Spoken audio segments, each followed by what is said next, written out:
अस्सलाम वालेकुम, मैं हूं जवेरी एहसान और आप देख रहे हैं आवाज़।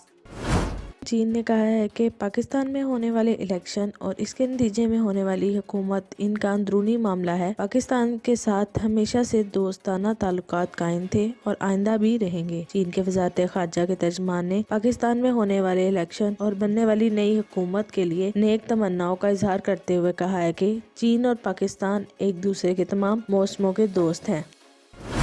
लाहौर, पाकिस्तान मुस्लिम लीग नून के कायद मियां नवाज शरीफ ने कहा है कि हम सब पार्टियों, फर्द-ए-वाहद और आज़ाद उम्मीदवारों के मैंडेट का एहतराम करते हैं और उन्हें दावत देते हैं कि मुल्क को मुश्किलात से निकालने के लिए हमारे साथ मिलकर हुकूमत बनाए। बतौर जमात वफाक और पंजाब में सबसे ज्यादा नशिस्तें हासिल करने के बाद मॉडल टाउन सेक्रेटेरिएट में कारकुनों से खिताब करते हुए उन्होंने कहा है कि हम सबको मुबारकबाद कहते हैं। इन इंतखाबात में नून लीग सबसे बड़ी जमात बन के उभरी है।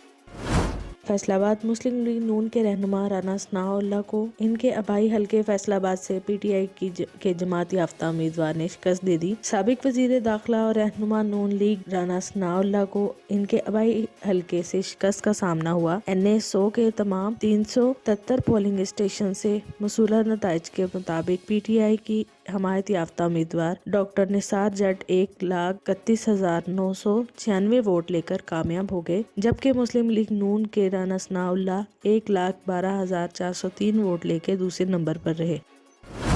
NA 10 बोनियर से तरीके इंसाफ के हमायत याफ्ता उम्मीदवार गौहर अली खान कामयाब हो गए। गैर हतमी गैर सरकारी नताइज के मुताबिक तहरीक इंसाफ के हमायत याफ्ता आजाद उम्मीदवार गौहर अली खान 1,10,023 वोट लेकर कामयाब हो गए। अवामी नेशनल पार्टी के अब्दुल रऊफ 30,302 वोट लेकर दूसरे नंबर पर रहे। जमात इस्लामी के बख्त जहां खान 26,106 वोट लेकर तीसरे नंबर पर रहे।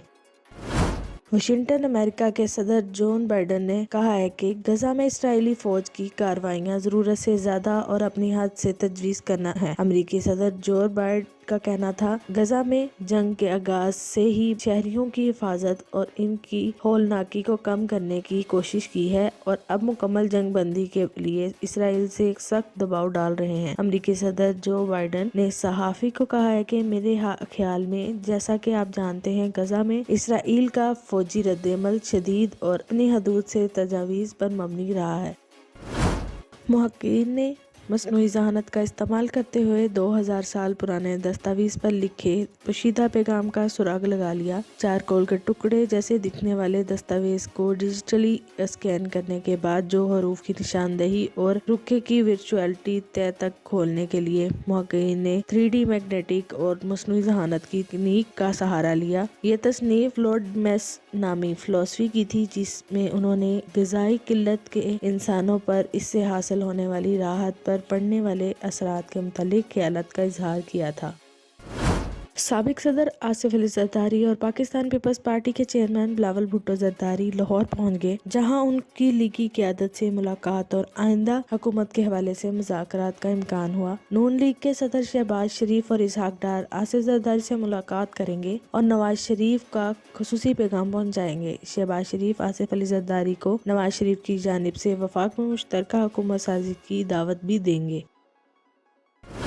तहरीक इंसाफ के रहनुमा शेर अफजल मुरव्वत ने वाज़ेह अल्फाज में कह दिया कि धांधली जिंदा नताइज तस्लीम नहीं किए जाएंगे। हमारी जीत को हार में बदलने की कोशिश की जा रही है। मैं और कारकुनान इंतखाबी नताइज में तखीर के खिलाफ लगी। मुरव्वत के DRO दफ्तर के बाहर सरापा एहतजाज है। शेर मुरव्वत ने मुतालबा किया है कि डिस्ट्रिक्ट रिटायर ऑफिसरान कौमी असम्बली के हल्के NA 41 के नताइज फौरी जारी करें। धांधली ज़दा नताइज तस्लीम नहीं किए जाएंगे। लाहौर इंतखाबात में आने वाली सियासी जमातें और बाज़ उम्मीदवार जहां धांधली के इल्ज़ामात लगा रही हैं, वहां कुछ सियासतदान ऐसे भी हैं जिन्होंने खुले दिल से अपनी शिकस्त कबूल करते हुए जीतने वाले उम्मीदवार को मुबारकबाद दी है। सियासी रवादारी और वज़ादारी की मिसाल कायम करने वालों में लाहौर के हल्का NA 122 में से मुस्लिम लीग नून के उम्मीदवार ख्वाजा साद रफीक पहले सियासतदान थे जिन्होंने अपनी शिकस्त कबूल की। ख्वाजा सईद रफीक ने समाजी राब्ते की वेबसाइट एक्स पर सरदार लतीफ़ खोसा की दिली मुबारकबाद पेश की। جی سابق انٹرنیشنل کرکٹ خالد لطیف سندھ اسمبلی کی نشست پر الیکشن ہار گئے۔ عالمی انڈر 19 کا کرکٹ ٹورنامنٹ 2004 کے نتائج کپتان 38 سالہ خالد لطیف نے PS 89 ملی عرصے طریق لبیک پاکستان کی جانب سے انتخابات میں حصہ لیا اور 5883 ووٹوں کے ساتھ دوسرے نمبر پر رہے۔ خالد لطیف کو توہین رسالت کے مرتب ہالٹ کے رکن پارلیمنٹ گیرٹ والڈن کو قتل کی دھمکیاں دینے، ایسا کرنے پر اکسانے اور انعام دینے کے جرم میں وہاں کے مقامی عدالت نے 12 سال کی قید بھی سنائی۔ آواز نیوز سے فی الوقت کے لیے اتنا ہی۔ مزید خبروں اور اپڈیٹس کے لیے دیکھتے رہیں آواز کی۔